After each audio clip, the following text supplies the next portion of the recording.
में जो रेप हुआ, सारा चरित्र सचिव भी जो है, वो आरएसएस का चट्टे बट्टे आप, आरएसएस का देश का सबसे बड़ा कैंसर है कांग्रेसी, बता दे रहा हूं, जो बलात्कारी निकलता है, बड़ा कैंसर है कांग्रेसी। अरे देश तो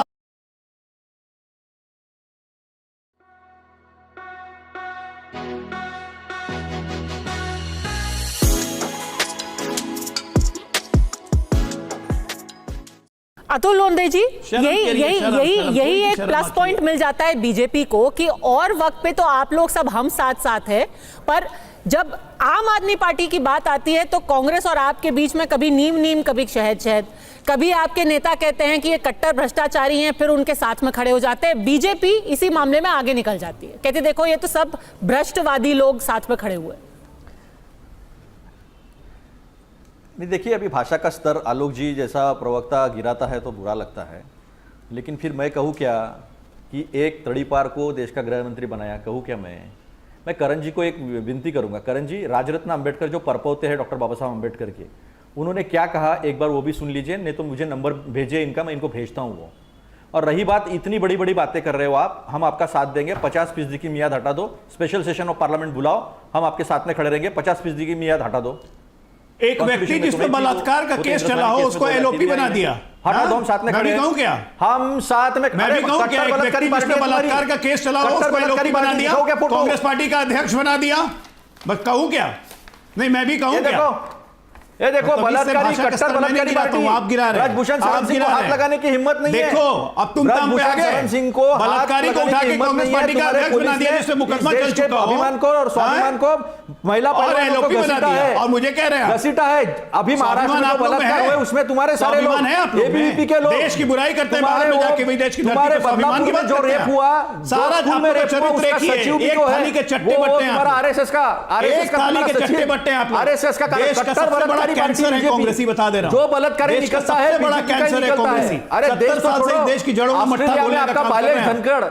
बालेश धनखड़ नाम का ऑस्ट्रेलिया में ओवरसीज, जब तक गांधी परिवार है ना, कांग्रेस इस देश की जड़ों में मट्ठा बोलते रहेगी, कैंसर है इस देश के लिए आप लोग। और इस देश के प्रधानमंत्री 2015 में राजू सबनानी, हिजबुल्लाह का साथीदार, सोचिए राजू सबनानी हिजबुल्लाह का साथीदार, उससे 1 लाख रुपए का चेक लेते हुए 70 साल में इस देश ने पहली बार देखा। चाइना के साथ डील करने, चाइना से चंदा लेने वाले मुझे ज्ञान के एक आदमी से, और वो आपके जब आप विपक्ष को देखेंगे यहाँ पर, वो भी ये मान रहे हैं कि तीसरा टर्म तो मिल गया है मोदी सरकार को, पर हमेशा आप में हिचकिचाहट रहे, बीजेपी में हिचकिचाहट रहे, गंगा मैया की साफ सफाई के लिए वो कॉन्फिडेंस नहीं रहा। 100 दिन में काम हुए बट कॉन्फिडेंस नहीं। नहीं, ऐसा बिल्कुल भी नहीं है। तड़ीपार को गृह मंत्री बनाया। देखिए, अब बोलने दीजिए भाई अतुल जी। अब आप देखिए, महिला सुरक्षा की बात कर रहे थे, मुझे बड़ा अच्छा लगा, पर मुझे बड़ा दुख होता है जब प्रियंका वाड्रा लाल सिंह को, जो कथुआ रेप में हुआ उसके सपोर्ट में खड़ा हुआ, जिसको बीजेपी ने निकाला, उसको आपने टिकट दिया जम्मू कश्मीर में और स्टार कैंपेनर बनाया जम्मू कश्मीर के इलेक्शन। और करण जी, उनके साथ जब समीर ओसमेल केरला में कास्टिंग काउच की बात उठाती है तो आप लोग उसको बाहर निकाल देते हैं। तो आप जब केरला में ये हरकत करते हैं, करण जी, जब वो मोर्चा निकाल रहे थे तब पूरा मीडिया और पूरी बीजेपी वो दो मंत्रियों के नीचे खड़े थे। ये बात आप जरा कहां थे करण वर्मा? ममता बनर्जी कहां थे? देखते हैं आरजी का रेप होता है, करण वर्मा कहां थे? राजभूषण शरण सिंह अगर महिलाओं का शोषण कर रहा था, इस देश के स्वाभिमान अभिमान महिला पहलवानों का शोषण कर रहा था, तब कहां थे बीजेपी और करण वर्मा? कड़वा थू नहीं चलता सर। कहां थे कुलदीप सेंगर के वक्त? नहीं चलेगा। देखिए, ये बात फिर वहीं आकर के अटक जाएगी कि वो आपके प्रदेश में ऐसा हुआ, आपके नेता वैसे, ये इसका कोई अंत नहीं है, इसका कोई अंत नहीं। बिल्कुल दोनों की बुराई होनी चाहिए, पर अंत में ये पूछना चाहती हूँ, 100 दिन मोदी सरकार के, अतुल जी आपसे शुरुआत करती हूँ, एक अच्छी चीज आप बताइए जो आपको लगता है सरकार ने सच में की है। आपको लगता है नजर में कुछ भी अच्छा हुआ है पिछले 100 दिनों में, या सब बेकार था? ऐसा है पद्मजा जी, मैं कौन हूं?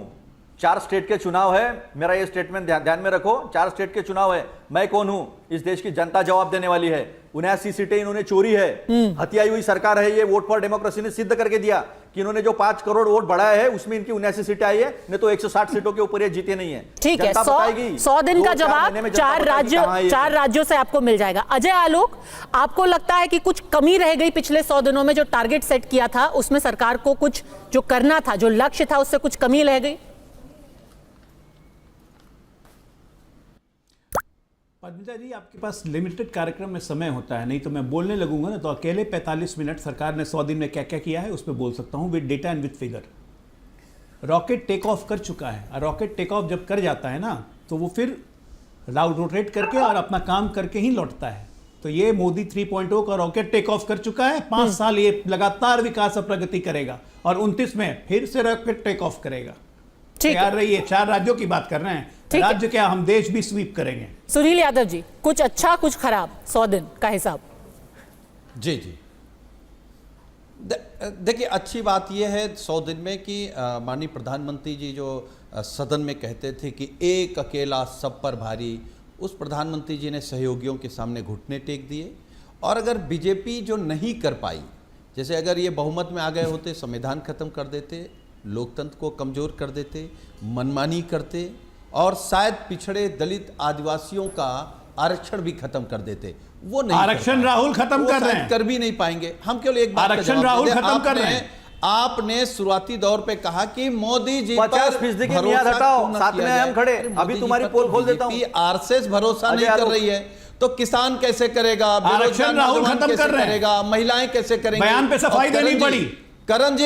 करण जी मैं आपको सुन रहा था, आपको क्या मालूम है कि इस देश में कौन सी ऐसी सरकार है जिसने बलात्कारियों को जेल से रिहा किया और फिर माननीय न्यायालय ने फटकार लगाई तो फिर वो बलात्कारी जेल गए? वो कौन सी राष्ट्रवादी पार्टी? आपको नाम मालूम है उसका? उसके नेताओं का नाम मालूम है? नाम है भाजपा, नेता मोदी जी, शाह जी, जिन्होंने जेल से उनको रिहा किया था। ठीक है। और उत्तर प्रदेश में बलात्कारियों के चिमन भाई पटेल की सरकार ने वो कानून बनाया था। चिमन भाई पटेल किसके थे? सुनील भाई, चिमन भाई पटेल किसके थे? उन्हीं की सरकार ने कानून बनाया था 92 में। नहीं, 10 साल से ज्यादा सश्रम कारावास के बाद खड़े हैं और ये देश चिमन भाई पटेल किसके थे? और मैं केवल एक बात करके अपनी बात खत्म करूंगा। ये लोकतंत्र है, इस लोकतंत्र में असली जवाब जनता जनार्दन देती है। आपको जवाब देखना है पद्मजा जी, तो आप जम्मू कश्मीर का रिजल्ट देखिएगा, हरियाणा का देखिएगा, फिर महाराष्ट्र का देखिएगा, फिर झारखंड का देखिएगा और फिर बिहार और दिल्ली का देखिएगा। बिहार के बाद फिर बयार बदल जाएगी, सरकार बदल जाएगी। दिल्ली हम लोग कभी इस पर बहस नहीं करेंगे कि आज प्रधानमंत्री जी के 500 दिन पूरे हुए। ठीक है, 100 पर तो बात कर रहे हैं। ठीक है, ये बात आप बिल्कुल सही कह रहे हैं कि एक लोकतंत्र में सरकार का जो काम है, उसके जो वादे थे, उसका हिसाब लोग करते हैं। वो जाकर ईवीएम में अपना जवाब